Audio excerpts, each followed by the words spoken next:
We're at Devoxx Belgium 2018, and I'm very pleased to have Mark Reinhold with me. Welcome, Mark. Hello, Mark. Good name. Excellent name, most excellent name. I like it a lot. So, you're fresh from the keynote yesterday, change is the only constant. Yep. And so give us a bit of an overview. So the story I tried to tell yesterday was about the big changes that have occurred in the Java platform over the last year, which are really dramatic, considering how sort of staid things usually are. But we did three big things. We modularized this big monolithic platform that had been huge and unbreakable for so long. We modularized it. We removed some stuff. The EE and Corba modules are no longer there.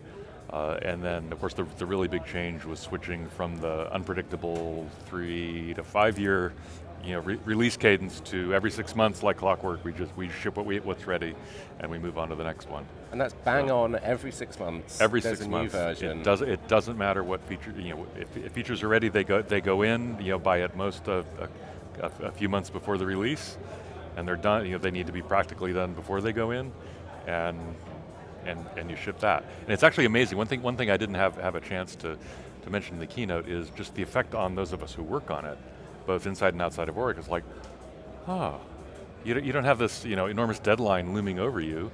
It's just the next release, and if you miss it, there's another one in 6 months. And another great thing about it is managers can't ask you what's going to be in a release. Like, I'll tell you when it's done. Come back when it's ready. Yeah, exactly. Was there a danger, or were you worried when moving to the 6 month cadence that there was going to be a version that came out where you went, there's nothing new in it?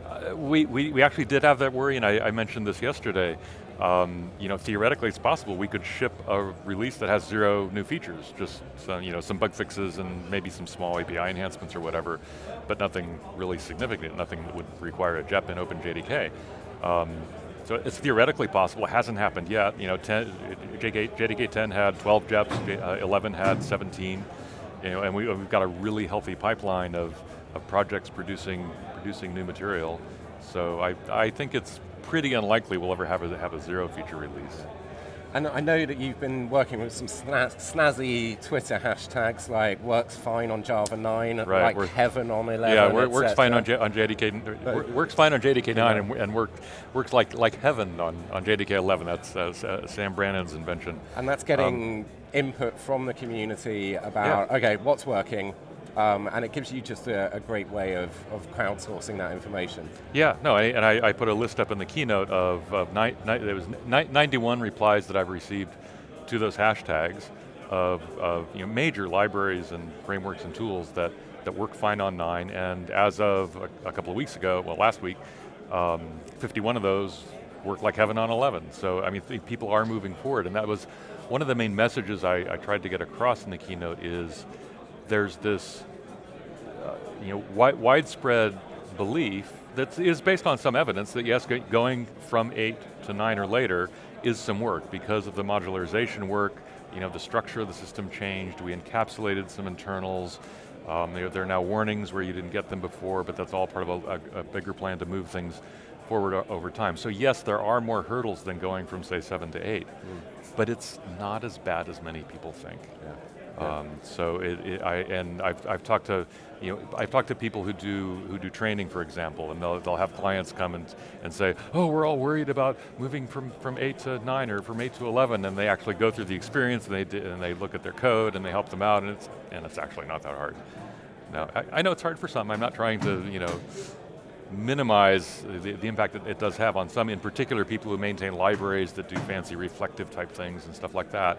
And we've tried to work closely with them to provide the standard APIs that they need.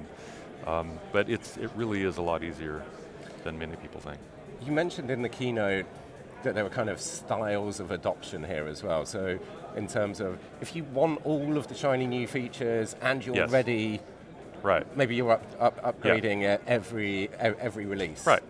Or if you want something, the kind of Rolls Royce that's tried and tested and it's got everything in there, then you're going with the LTS model, which is every 3 years. Yeah, this was the, I use the Matrix red pill, blue pill analogy. You have a choice that you didn't have before. You can stay on the conservative LTS releases and do a major migration every 3 years when the next one comes out, or you can upgrade every 6 months and get all the latest features and fixes much more rapidly. It's up to you. Yeah. And if you're deploying a big enterprise style app on a big server, inside an app server or something, then the LTS model probably makes sense. But if you're taking the JDK and maybe creating a custom runtime image that's smaller and putting that in a Docker image or an app that you publish to an app store, then it could make sense to use the 6-month one, because that way you get all the latest features and you can use them. So. Also in the keynote yesterday, just after you had finished, there was an announcement, Amazon Corretto, which is their open JDK. Model. What do you think about that? Well, so I think it's another example of the other main message in the keynote was that it's true Oracle has changed its licensing model. It's true that to get long-term updates from Oracle after 6 months, you'll need to pay. You'll need to sign up for the subscription, which is, by the way, more reasonably priced than many people think. But if you don't, Java is still free. Right, the code is still all GPL with class path exception. There are lots of people out there capable of building it and testing it and supporting it and publishing it, and Amazon is another one. I think in terms of the health of the ecosystem, having more credible providers of carefully built, well-tested OpenJDK builds is only a good thing. Mark, thanks for coming along. Thank you. Catch you again soon. Okay, thanks. Take care.